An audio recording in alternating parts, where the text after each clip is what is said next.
अस्सलामुअलैकुम स्टूडेंट्स, आज हम करेंगे syntax book of mathematics for class 11 exercise 1.1 question number 8। तो हमारे पास क्वेश्चन नंबर 8 है, if z is equals to x plus iota y where real part is equals to 0 and modulus of z is equals to 2 then find z।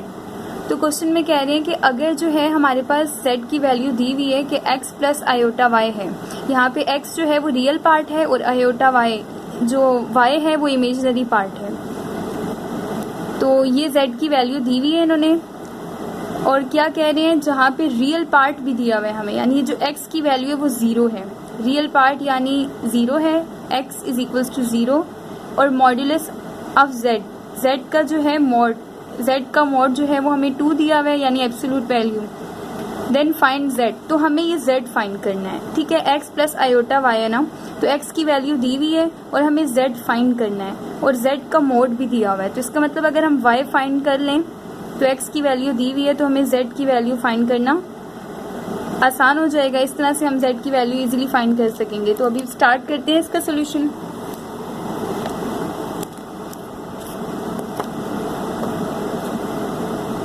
तो question क्या है कि if z is equals to x plus iota y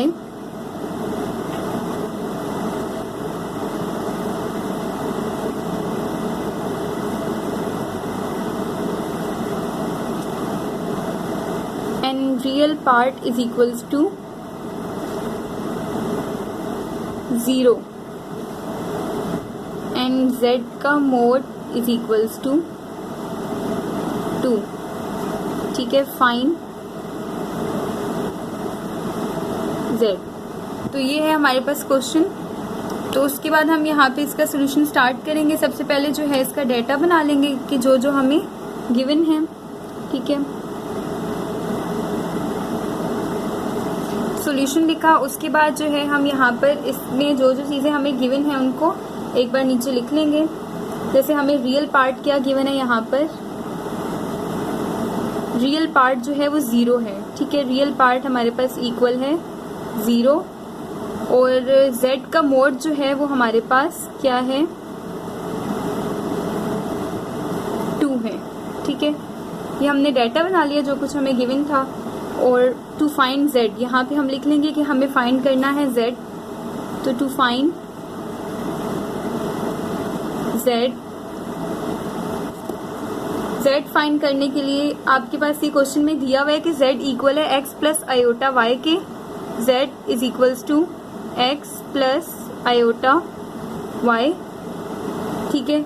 अब यहाँ पे जिसकी value दी हुई है z is equals to x plus iota y है, तो ये रियल पार्ट है ना, रियल पार्ट इक्वल है 0 के, तो z इज इक्वल है एक्स प्लस आयोटा वाई में ये जो x है ये रियल पार्ट है और ये y है ये इमेजिनरी पार्ट है। तो इसका मतलब रियल पार्ट दिया हुआ है, तो हम इसको इस तरह से लिख सकते हैं कि z इक्वल है रियल पार्ट क्या दिया हुआ है 0 दिया हुआ है, तो 0 प्लस आयोटा y, ठीक है। और इससे हमारे पास जब 0 प्लस आयोटा y 0 किसी में भी ऐड होता है तो वही नंबर वापस आ जाता है, तो 0 plus iota y equals to iota y आ जाएगा, ठीक है। यहाँ तक हम इसको इक्वेशन 1 का नेम दे देंगे कि ये हमारे पास क्या है, इक्वेशन 1 है। उसके बाद हमने क्या करना है, यहाँ पे जो क्वेश्चन में नेक्स्ट दिया हुआ है वो z का मोड दिया हुआ है, ठीक है। हमें बेसिकली y की वैल्यू फाइंड करनी थी। जब हमारे पास y की वैल्यू हमें पता चल जाएगी तो x की वैल्यू हमें पता है, y की वैल्यू हम निकाल लेंगे z का मोड का फार्मूला लगाकर। तो जब y की वैल्यू निकाल लेंगे तो दोनों वैल्यूज यहाँ पर पुट करेंगे, x की भी y की भी। तो इस तरह जो क्वेश्चन में हमसे पूछा गया है z की वैल्यू वो फाइंड कर लेंगे इजीली।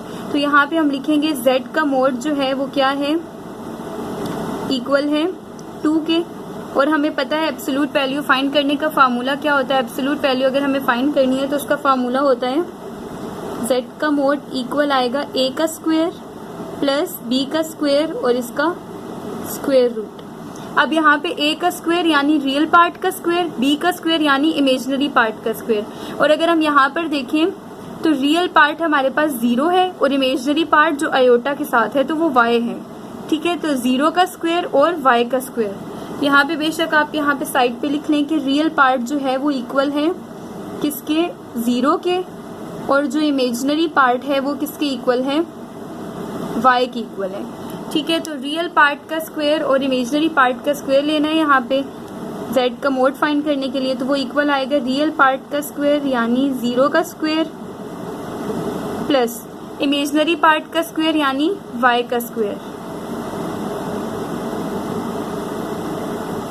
फिर z का मोड हमें क्वेश्चन में दिया हुआ है कि z का मोड इक्वल है 2 के, तो यहाँ पे z के मोड की जगह हम यहाँ पे 2 लिख लेंगे और इक्वल आएगा हमारे पास 0 का स्क्वायर प्लस y का स्क्वायर। तो 0 प्लस y का स्क्वायर।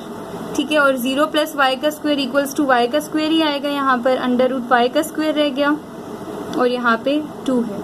ठीक है, जब ये स्क्वायर रूट को कैंसिल करेगा तो हमारे पास प्लस माइनस की वैल्यू आएगी, जो कि हम y को इस तरफ लिख लेंगे और इक्वल आएगा अंडर रूट ने जब स्क्वायर को कैंसिल किया तो यहाँ पे प्लस माइनस 2 आ गया।